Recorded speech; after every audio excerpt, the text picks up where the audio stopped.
என்றெல்லாம் சொல்லுகிறார். நான் இன்று சொல்லுகிறேன், இந்த ராணிப்பேட்டையிலிருந்து நான் சொல்லுகிறேன், அனைத்து இந்திய அண்ணா திராவிட முன்னேற்ற கழகம், பாரதிய ஜனதா கட்சி, தேசிய ஜனநாயக கூட்டணி நிச்சயமாக 2026ஆம் ஆண்டு ஆட்சி அமைப்பது உறுதி. இங்கிருந்து நாம் அனைவரும் ராணிப்பேட்டையிலிருந்து போக வேண்டிய இடம் செயின்ட் ஜார்ஜ் கோட்டை. ராணிப்பேட்டையிலிருந்து போக வேண்டிய இடம் செயின்ட் ஜார்ஜ் கோட்டையாக இருக்கும். அத்தனை அளவுக்கு திறமை உள்ள மாபெரும் தலைவர்கள் உருவாக்கிய இந்த கூட்டணி நிச்சயமாக வெல்லும். இன்னும் தை பிறந்தால் வழி பிறக்கும் என்று சொல்வார்கள். இன்னும் நிறைய காலங்கள் இருக்கிறது. பத்திரிகையாளர்கள் கேட்டுக்கொண்டே இருக்கிறார்கள், உங்களுடைய கூட்டணி என்னாச்சு, கூட்டணி என்னாச்சு. ஆனால் திமுக கூட்டணி பற்றி விமர்சனம் பண்ணுவதே இல்லை. திமுக கூட்டணியை சேர்ந்தவர்கள் மதிப்புக்குரிய முதலமைச்சர் மதிப்புக்குரிய முதலமைச்சருடைய மருமகன் பெண் என்கிற நிறுவனத்தை வைத்திருக்கிறார். மாதம் 5 கோடி ரூபாய் செலவு பண்ணுகிறார். எல்லா பத்திரிகையாளர்களையும் கையில வைத்துக் கொண்டு நாங்கள் போகும்போதெல்லாம் கேள்வி கேட்பது, உங்களுடைய கூட்டணி என்னாச்சு, கலைந்திருக்கிறதே, சிதைந்திருக்கிறது என்று அது ஒரு கேள்வி கேட்க சொல்லுகிறார். நான் இந்த கூட்டத்தின் வாயிலாக தெரிவித்துக் கொள்வது, கூட்டணி வரும் போகும். இன்னும் எத்தனை கூட்டணிகள் வரும். தை பிறந்தால் வழி பிறக்கும் சொல்லுவாங்க. தை பிறக்கும் போது இன்னும் பல கூட்டணிகள் தமிழகத்தில் தேசிய ஜனநாயக கூட்டணி வந்து சேரும்.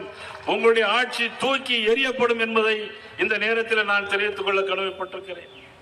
டெல்டாக்காரன் என்று சொல்லுகிறார் முதலமைச்சர். சகோதரர் கருப்பு முருகானந்தம் அங்கே இருக்கிறார். ஆனால் டெல்டா பகுதியில் எந்த நன்மையும் செய்யவில்லை. எல்லா நெல் பயிர்களும் தண்ணியிலே மூழ்கிக் கொண்டிருக்கிறது. ஆனால் விவசாயிகளுக்கு நண்பனாக இருக்கக்கூடியவர் யார்? நரேந்திர மோடி அவர்கள். ஒவ்வொரு விவசாயிக்கும் ஆண்டு ஒன்றுக்கு 6000 ரூபாய் கொடுக்கிறார். 6000 ரூபாய். இந்த மாவட்டத்தில் மட்டும் 44,000 பேருக்கு, இந்த ராணிப்பேட்டை மாவட்டத்தில் மட்டும் 44,000 பேருக்கு ஆண்டு ஒன்றிற்கு 6000 ரூபாய் கொடுப்பது மாண்புமிகு பாரத நரேந்திர மோடி அவர்கள். யாராலும் மறுக்க முடியுமா? இன்னைக்கு பள்ளிக்கூடங்கள், கல்லூரி சாலைகள் வாசல்ல நிக்க முடியல. எல்லாம் பள்ளிக்கூடங்கள் நோட்டு புத்தகங்கள் வாங்கக்கூடிய இடத்துல இப்ப புறம் கஞ்சா வித்துட்டு இருக்கிறாங்க. நவநாகரிகமான போதைப் பொருட்கள். அண்ணன் KS ராதாகிருஷ்ணன் அவர்களோட சொன்னாங்க. என்ன சொல்றாங்கன்னா, ஏழைகள் இருக்கிற இடத்துல கஞ்சா விற்கிறாங்க, பணக்காரங்க இருக்கிற இடத்துல பெத்தமெட்டின் வைக்கிறாங்க. இது ஆட்சியில் எவ்வளவு பெரிய கொடுமை பாருங்க. அதுலயும் பாகுபாடு பார்க்கிறாங்க. கள்ளச்சாராயை வித்து 65 பேர் இறந்து போனார்கள் கள்ளக்குறிச்சியில். ஆனா ஒரு விவசாயி கரண்ட்ல அடிபட்டு இறந்து போனா 2 லட்சம் 3 லட்சம் கொடுக்கறாங்க. ஆனா கள்ளச்சாராயம் கொடுத்து இறந்து போனால் 10 லட்சம் ரூபாய் கொடுக்கக்கூடிய முதலமைச்சர் நம்ம தமிழ்நாட்டில் மட்டும்தான் இருக்கிறார். கரூரிலே தமிழக வெற்றி கழக தலைவர் ஒரு பொதுக்கூட்டம் நடத்துகிறார். பொதுக்கூட்டம் நடத்தும் போது 12 மணிக்கு வருகிறேன்னு சொல்லிட்டு இரவு 7 மணிக்கு வருகிறார். இரவு 7 மணிக்கு அவர்கள் கேட்ட இடத்தில் பெர்மிஷன் கொடுக்கவில்லை. ஒரு சிறிய இடத்தில் கொடுத்ததனால் அவர் வந்தவுடனே மைக்க பிடிச்சு பேசுறார். 10 ரூபா பாட்டிலுக்கு 10 ரூபா பாட்டிலுக்குன்னு பேசுறார். 10 ரூபா பாட்டில் என்ன விசில் அடிக்கிறீங்க? 10 ரூபா பாட்டுக்கு என்னது? நாடு முழுக்க நான் இப்ப எல்லா மேடையிலையும் போகும்போது டெய்லி போறேன்ல, நான் 10 ரூபா பாட்டில்னு தான் சொல்றேன். எல்லாரும் சொல்றாங்க செந்தில் பாலாஜி. எவ்வளவு பெரிய ஃபேமஸ் பாத்தீங்களா? ஆக பாட்டிலுக்கு 10 ரூபா கமிஷன் வாங்குறது அவர் சொல்றார். சொல்ல உடனேயே லைட் ஆஃப் ஆகுது, லத்தி சார்ஜ் நடக்குது. அவர் மேல செருப்பு கலத்தை வீசுறாங்க. இறந்து போனது 41 பேர். இறந்து போனது 41 உயிர்கள். பச்சிளம் குழந்தைகள், 3 வயது 10 வயது குழந்தைகள் தன்னுடைய பெற்ற தாய் வயிற்று முன்னாலே நசுங்கி எல்லோரும் மிதித்து போய் அந்த உயிர் போகக்கூடிய காட்சி பரிதாபமான காட்சி. யாருடைய ஆட்சியில் நடைபெறுகிறது? முதலமைச்சர் ஸ்டாலின் அவருடைய ஆட்சியில். அவர்களுடைய கவலை எல்லாம் என்ன? எதையாவது சொல்ல வேண்டும். இந்த நாட்டில் சிறுபான்மை மக்களுடைய வாக்களை வாங்குவதற்காக பெரும்பான்மை மக்களை அவமதிக்கிற ஒரு அரசு இந்த அரசு. திருப்பரங்குன்றத்தில் தீபம் ஏற்ற வேண்டும். கார்த்திகை மாதம் எல்லா வீடுகளிலும் 30 நாட்களும் தீபம் ஏற்றுவார்கள்.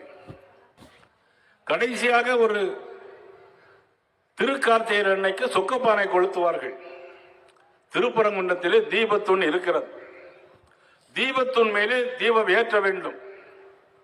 வெகு நாட்களாக கிடப்பிலே வழக்கு மன்றத்திலே வழக்கு நிலுவையிலே இருக்கிறது. வழக்கு நிலுவையிலே இருந்தாலும் கூட ஒரு நீதிபதி தீர்ப்பை வழங்குகிறார். திருப்பரங்குன்றத்தில் இருக்கிற மலையின் மீது அந்த தீபத்தின் மீது போலீஸ் கமிஷனர் உட்பட 10 பேர் போய் மேல தீபம் ஏற்றலான்னு ஒரு தீர்ப்பு வழங்குது.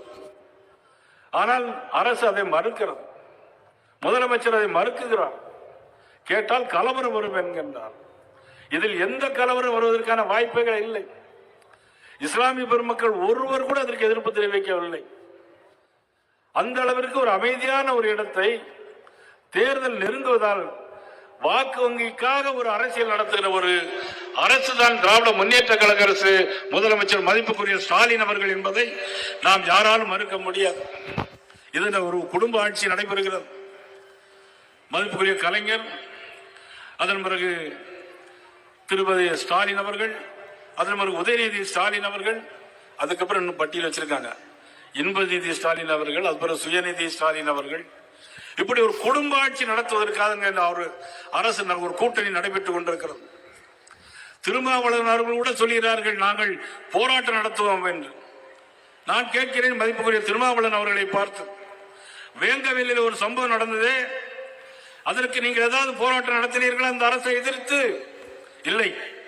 காரணம் கூட்டணி எப்படியாவது ஓட்டு வாங்க வேண்டும், சீட்டு வாங்க வேண்டும். இதற்காக ஒரு கூட்டணி இருக்கிறது. ஆனால் மக்கள் பார்த்து கொண்டே இருக்கிறார்கள். கூட்டணி எவ்வளவு பலம் வாய்ந்தது என்பது முக்கியமல்ல. எத்தனை கூட்டணி வந்தாலும் எவ்வளவு பணங்கள் செலவு பண்ணாலும் வெற்றி பெறுவது தர்மம் நிச்சயமாக வெல்லும் என்பதை பல தேர்தலில் நான் பார்த்திருக்கிறேன். நிச்சயமாக தர்மம் வெல்லும். 2026ஆம் ஆண்டு எங்கு கஞ்சா, போதைப் பொருட்கள், சட்டம் ஒழுங்கு சரியில்லை, சிப்காட்டில் இங்கே எல்லா கெமிக்கல் பொருளும் கீழே போகிறது. கேன்சர் இங்க மட்டுமல்ல, ராணிப்பேட்டையில் மட்டுமல்ல, எங்கெல்லாம் சிப்காட் தொழிற்சாலை இருக்கிறதோ கும்பிடிப்பூண்டிலும் அதேதான், பெருந்துறையிலும் அதேதான். எல்லா கெமிக்கல் அங்க போய் அந்த பகுதி மக்களுக்கு கேன்சர் வரக்கூடிய அளவிற்கு மிக மோசமான சூழ்நிலை இந்த ஆட்சி கொண்டு போய் கொண்டிருக்கிறது. இன்றைக்கு விவசாயிகளுக்கு பயிர் பாதுகாப்புக்காக இதே மாவட்டத்தில் 290 கோடி ரூபாய்க்கு இன்னைக்கு பயிர் இன்சூரன்ஸ் காப்பீடு பண்ணப்பட்டிருக்கிறது. இந்த மாவட்டத்தில் மட்டும் மோடி அவருடைய திட்டத்தில் 10,000 வீடுகள் கொடுக்கப்பட்டிருக்கிறது. ஆனால் தமிழக அரசுடைய நிலைமைகள் என்ன தெரியுமா?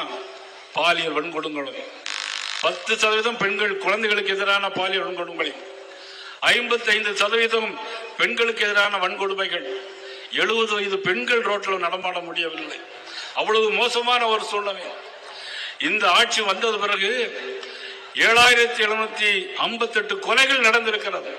யாருடைய ஆட்சியில்? திராவிட முன்னேற்ற கழக ஆட்சியில். யார் முதலமைச்சர்? மதிப்புக்குரிய ஸ்டாலின் அவர்கள் முதலமைச்சர். ஒரு லாக்அப் நடந்தது சாத்தாங்குளத்தில், 2 பேர் இறந்து போனார்கள். அதற்கு அவர்கள் நடத்திய போராட்டம் பல 100 நாட்கள் நடத்தினார்கள். ஆனால் இவருடைய ஆட்சியை எத்தனை லாக்அப்? 32 லாக்அப் இடத்தில் நடந்திருக்கிறது, சிவகங்கை உள்பட. மகா சுசீந்திரன், தஞ்சை இளங்கோ, லோகநாதன் அவர்களுக்கு நன்றியை தெரிவித்துக் கொள்கிறேன். இவ்வளவு சிறப்பான முறையில் இந்த கூட்டத்தை ஏற்பாடு செய்த எனது மாவட்ட தலைவர் ஆனந்தன் அவர்கள், அதற்கு தோளோடு தோளென்று தோழமை கட்சி உருவாக்கிய அனைத்து இந்திய அண்ணா திராவிட முன்னேற்ற கழகத்துடைய பொறுப்பாளர்கள் அனைவருக்கும் எனது மனமார்ந்த நன்றியை தெரிவித்துக் கொண்டு, இந்த கூட்டத்திலே முன்னாள் சட்டமன்ற உறுப்பினர் நமது மதிப்பிற்கு மரியாதைக்குரிய கோபால்சாமி உட்பட அனைவருக்கும் எனது மனமார்ந்த நன்றியை வாழ்த்துக்களையும் தெரிவித்து, ஒன்று கூடுவோம், வெல்வோம், வெல்லட்டும் தேசிய ஜனநாயக கூட்டணி, ஆட்சியில் அமரட்டும் அண்ணன் EPS அவர்கள் என்று சொல்லி அனைவருக்கும் வாய்ப்புக்கு நன்றி கூறி விடைபெறுகிறேன். நன்றி, வணக்கம்.